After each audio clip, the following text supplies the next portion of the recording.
ولی اگه پامو بزن روی رنگ سفید ویدیو تمومه. خب عجب جای ما رو اسپاین کرده. حالا میایم آروم پایین.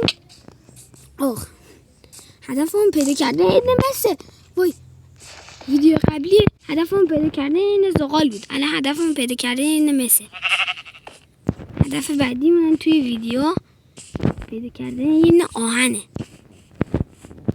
بکن زود بکن. تا موقعی که من این چوبا رو میکنن لایک و سابسکرایب یادت نره.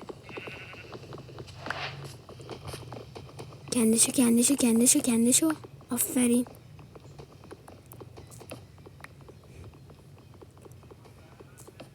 به قول بربری اگه تا الان چوب نمیکندم میرفتن دانشگاه، میرفتن مدرسه، امتحان میدادن، نفر اول بودم. بفرما. حالا میگن که هدفمون پیدا کرده این مثل اونجی عالم. شانسی داری.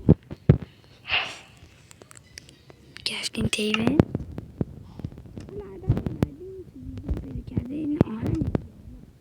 شانسمونه. هدفم پیدا کرده این آهن. نه دیگه. حالا که چی میگی بچه سال؟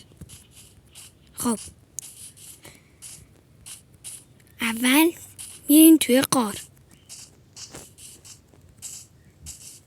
اینجا یه غاری چیزی نیست. پس فکر کنم این پایین غار بود. آره مس یس بالاخره همینه.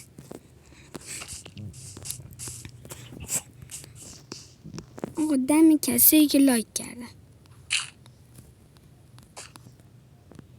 این چوب رو تبدیل میکنیم به چوب. حالا میذاریم اینجا و سری میریم به سرعت اون پایین. برای اینکه خوب بتونم برم این از این کارهای خفن میکنن که انگار خفن باشه ولی اصلا خفن نیستن. چالش بعدیمون پیدا کرده این آهنه.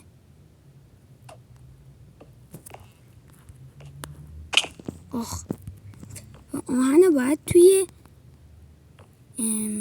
5 دقیقه پیدا کنم و اگه نتونم پیدا کنم باید صورت هم نشون بدم. و اگه زیر خالی باشه چی کار کنم؟ زود باشه اینو بکن. یه فکری دارم. پایین آره دقیقا الان خب اینه از مثل.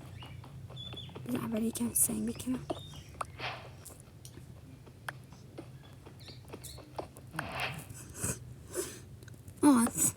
ویدیومون تموم شد.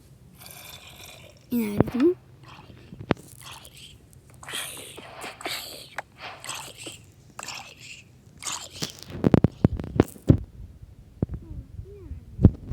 اگه لایک و سابسکرایب کنید این مثل میدم به شما.